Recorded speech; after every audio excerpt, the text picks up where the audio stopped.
Assalomu alaykum aziz dindoshlar. 27-darsimizga xush kelibsiz. Bugungi darsimizda jim harfini yozishni hamda o'qishni o'rganamiz. Jim harfi asosiy belgilaridan biri, uning tagida bitta dona nuqtasi bor. Siz shundan jim harfini juda oson tanib olsangiz bo'ladi. So'z boshida hamda so'z o'rtasiga kelganda tagida bitta dona nuqtasi bo'lar ekan, hamda so'z oxiri va alohida holatlarda ichida nuqtasi bo'ladi. Faqatgina so'z oxirida kelganda undan oldin harf bo'lgani uchun quyidagi cho'pchorqa ulanadi. Alohida holatda esa hech qaysi harfga ulanmaydi. Demak, yozilishi mana quyidagi holatda bo'ladi. Mana shu holatda.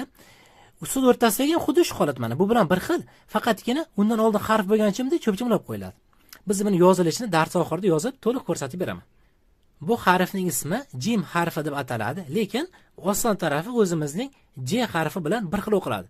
J emas, ruscha j harfi emas, j harfi bilan bir xil o'qiladi ekan. Xo'p, keyin buni yana bir qoidasi bor. Jim harfining ustida yumaloq kelsa, i'ga moyil tebratiladi. Biz esingizda bo'lsa, jami tebratiladigan harflar nechta degandik? 5 ta degandik. Shu paytgacha 4 tasini o'tibmiz.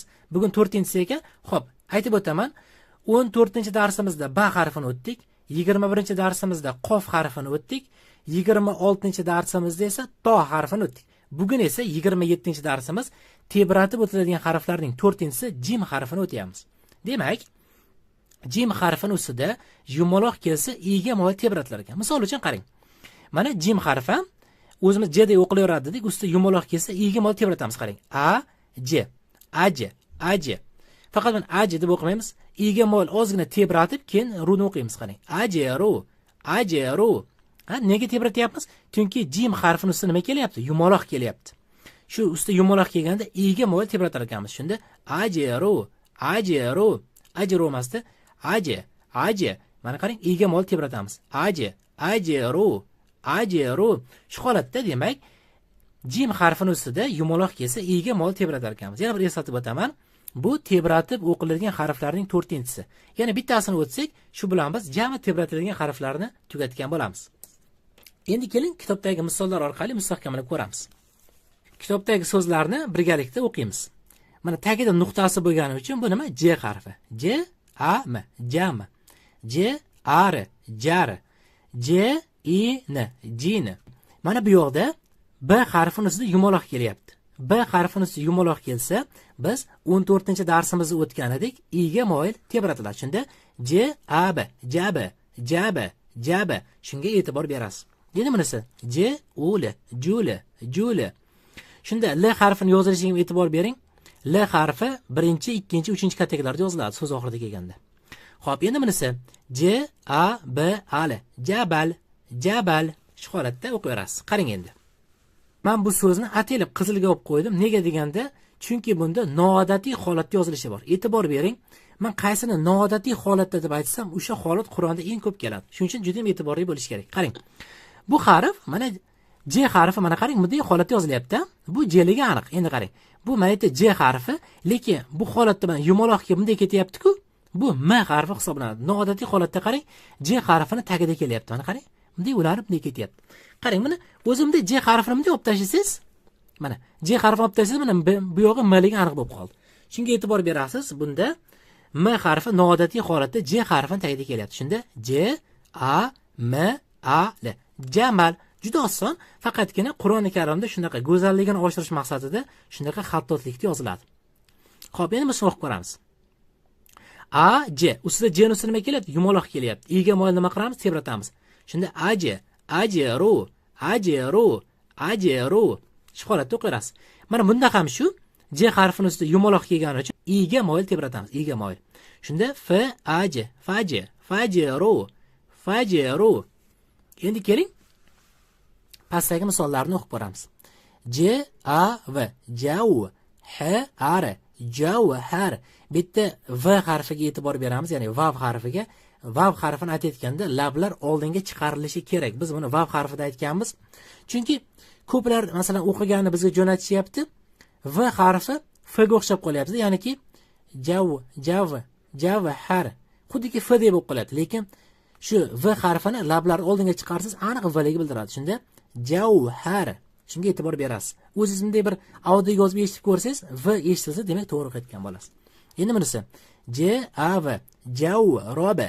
Javroba. Roba. Ataylab qarang, shunga e'tibor bering. B harfini usti yumaloq kelsa, i'ga mol tebratiladi. Xo'p, yana buni qiziliga olib qo'ydim. Nega? Chunki yana noodatiy holatda kelyapti. Qarang. O'zi mana shu holat, bu holat, mana e'tibor bersangiz qarangda. Mana tepa qismini olib tashlayman, qarang. Mana, olib tashladim. Bu qaysi harf? Mana. J ligi aniq, mana qarang, J harfi mana. Tepadagi bilan bir xil. Mana bu J harfi mana. J harfi lekin qarang. Shuni tepasiga bunday qilyapti-da, ikkita nuqta qo'yib qo'yapti. Biz esingizda bo'lsa, T harfida aytgan edim, ustida ikkita nuqtasi bu bormi? Tamom, bu T'dir degan qoida bor edi. Shuning uchun qarang, bunga e'tibor bermaysiz. Tepa qismi ikkita nuqta bormi? Bo'ldi. T A. Endi mana bu yoq nima? Bugun o'tganimiz J harfi. Shunda T A J A V. Tajawroba. Tushunarli? Qarang, yana boshdan tushuntiraman, sekin qarang. E'tibor berasiz, ikkita nuqtasi bormi? Bo'ldi bu T harfi, T A. Endi qarang, buni ustini olib tashlasam, mana bu yog'i bugun o'tgan, qarang, J harfimiz mana. Faqatgina bitta noodatiy holatda Qur'onda bu ham juda ko'p keladi. Noodatiy holatda kelgani uchun J harfini ustiga T harfini chiqarib yuboryapti. Ham joyda tejaydi-da bu. Endi qarang, o'qib ko'rsak, demak bu T ekan, T A, bu J ekan, J A V. Tajawroba. Tushunarli, demak, shuni yana ko'proq daftaringizga yozib mashq qilasiz. Bu Qur'onda ko'p keladi mashikalar. Yaxshi e'tibor bersangiz, bu kitobning afzalligi ham shunda. Bu kitobni tugatgan inson Qur'ondagi harflarni bemalol taniy oladi, xudo xolasa. Xo'p, endi qarang. Y A T A jav, demak yatajawrobu. Mana shunaqa erinmasdan bitta harflab o'qing. Bu mana e'tibor bering. Tagida ikkita nuqtasi bor, Y. Tepasi ikkita nuqta bo'lsa T. Shunda Y A T A. Bu mana bu o'tganimiz J harfi, chunki tagida nuqtasi bor. Shunda yatajawrobu. Ko'proq shunaqa o'qiyversangiz, tezligingiz ham oshadi ancha. Endi bunisi. Istaji. Laba. Taji. Qarang, mana J harfini yumaloq kelsa, i'ga mol tebratiladi. Shunda istaji. Laba. Endi bunisi. Yastajlibu. Maytda e'tibor bering, sin usti yumaloq kelsa, o'tganimizda ozgina ushlab turamiz, sirg'antiramiz. Istajlaba. Endi bunisi yastajlibu. Xo'p. Bugungi o'qiganlarimiz shulardan iborat. Yaxshi e'tibor berasiz. Mana shu noodatiylariga yaxshi e'tibor bering. Hamda J harfini ustida yumaloq kelsa, i'ga mol tebrating. Ajru.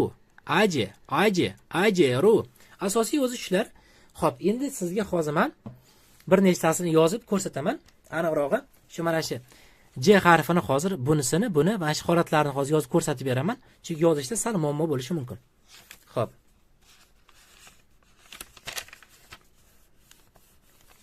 Mana qarang. Hozir so'z boshidagi holatini yozib ko'ramiz. 3 ta kataga olamiz.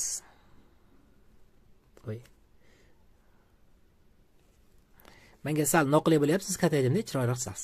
Xo'p, mana shu 3 ta kataga olamizda, endi qarang. Yozish juda ham oson. Mana bu yoqdan boshlaysiz. Bunday mana. Ko'rdingizmi? Men endi kataksiz holatda matn yozib ko'rsataman. Mana. Tagiga nuqta qo'ysangiz, J harfi bo'ladi. Mana bir nechta yozib ko'ramiz, qarang. Yozish juda oson, mana boshdagi yozilishi bu. Faqatgina shu sal ko'proq mashq qilsangiz, sizga ham o'xshab ketadi mana. Ana. J harfi boshi shunday yoziladi. Endi so'z o'rtasida yozilishi qarang. 3 ta kattaga belgilab olamiz.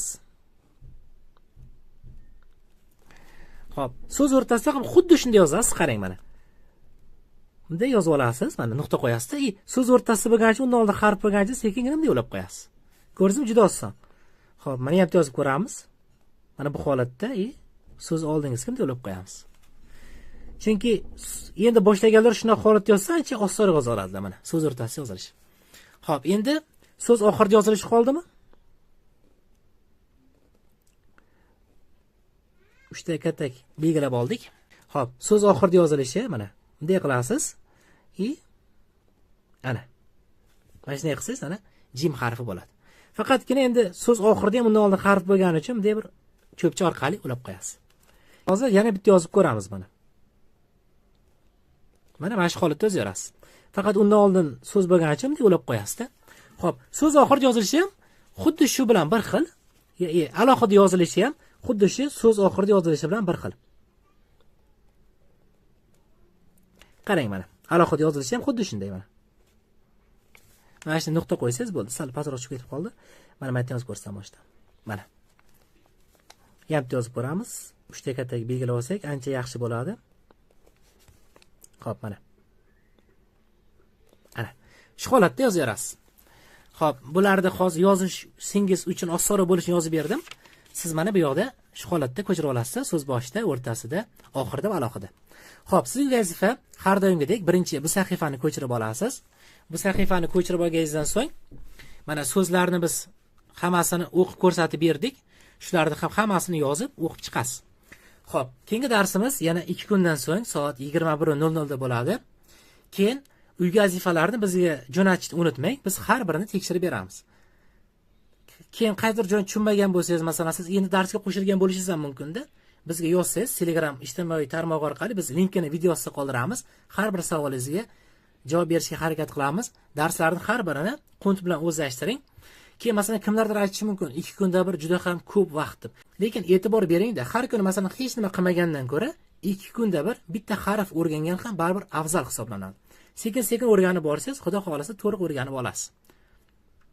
Keyin agar siz YouTube'da bo'lsangiz, videoga bitta like bosib qo'yishni unutmang, chunki nega deganda, siz masalan bitta like bosadigan bo'lsangiz, YouTube videoni yana ko'proq insonlarga ko'rsatadi-da. Shuni hisobiga videoni yana ham ko'proq insonlar ko'rishi mumkin. Bu esa siz shu ilm yo'lida ko'proq insonga tarqalishga yordam bergan bo'lasiz.